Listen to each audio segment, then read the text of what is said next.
ہمارے دستہ پنجتنی کے بچوں نے اور ان کے سرپرستوں نے 50 روپے کے ٹوکن کا اعلان کیا ہے جو اسٹال پر موجود ہے. وہ ٹوکن آپ لیجئے اور جب یہ شب ماتم ختم ہوگی الوداعی ماتم کے بعد ان تمام ٹوکنز کو ایک باسکٹ میں ڈال کر ان میں سے قرآن دازی ہوگی اور 3 خوش نصیبوں کو زیارات مقدسہ مملکت ایران بھیجا جائے گا. جو بھی 3 خوش نصیب ہوں گے جن کے نام آئیں گے یہ اہتمام کیا ہے. یہ 50 روپے کا ٹوکن ہے. ویسے ثواب ہوگا اگر خریدیں اور مقدر میں ہوا تو سرکار رضا کی بارگاہ میں پہنچیں گے. مولا صلوات بھیجے محمد و آل محمد پر. تو یہ آپ اسٹال سے خرید لیجئے گا. لیکن دوستو بات اچانک آ گئی سرکار رضا کی. میرا پہلا امام ہے. 17 سفر آ رہی ہے, 17 سفر نزدیک ہے, لیکن میرا پہلا امام ہے جو عرب سے عجم کے لیے نکلا. میں ایک جملہ کہتا ہوں آگے بڑھ جاؤں گا پھر عرض کروں گا اگر موقع ملا تو. جو عرب سے عجم کے لیے نکلا ہے میرا پہلا امام ہے جس کا سکہ وقت بھی رائج ہوا ہے. میرا پہلا امام ہے جسے شاہی بھی پیش کی گئی ہے.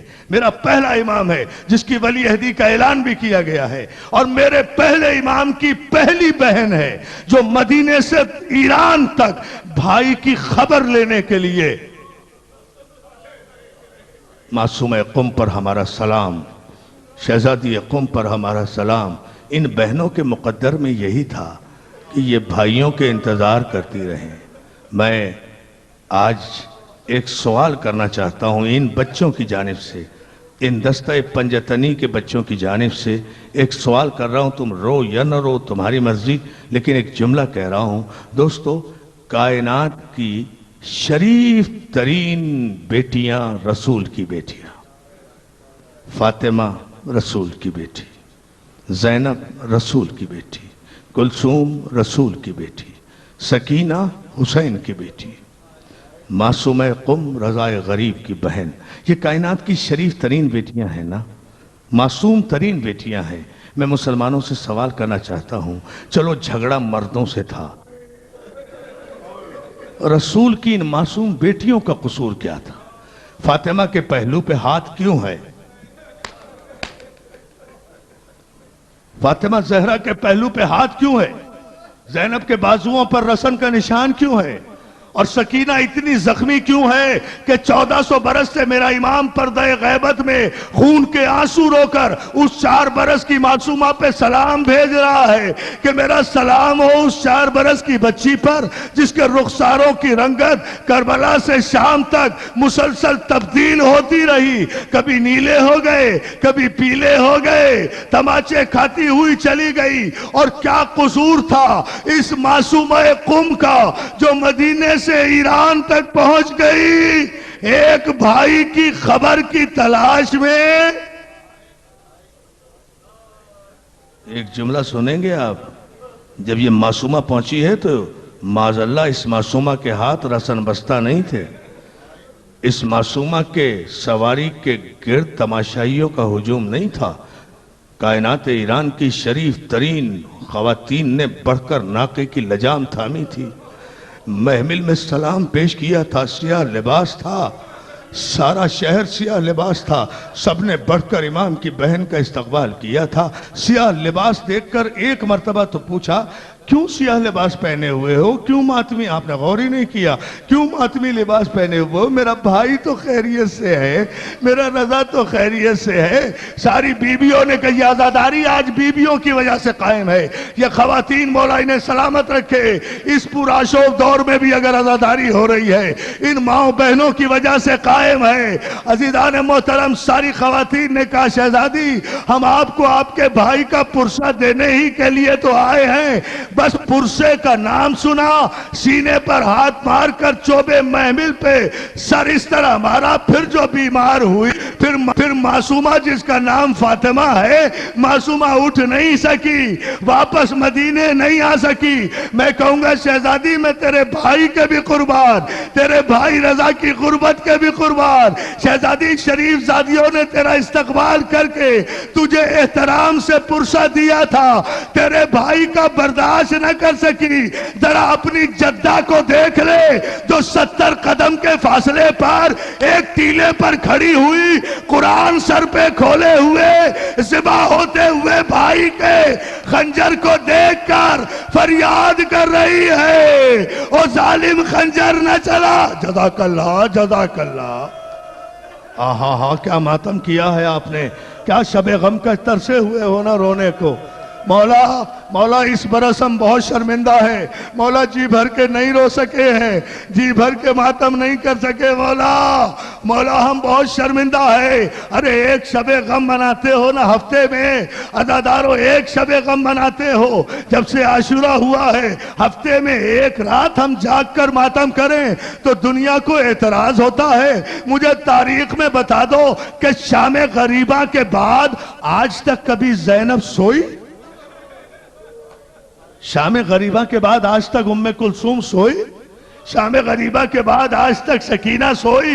جاؤ سنو شام کے قید خانے سے آج بھی آوازیں آ رہی ہیں، بابا آج شام کے رئیسوں کی بیٹیاں اپنے ریشمی تکیوں پر اپنے ماں باپ کے کلیجوں سے لپٹ کے سو رہی ہیں، اور تیری سکینہ اینٹ کا تکیہ بنا کر شام کے قید خانے میں زمین پہ لیٹی ہوئی ہے۔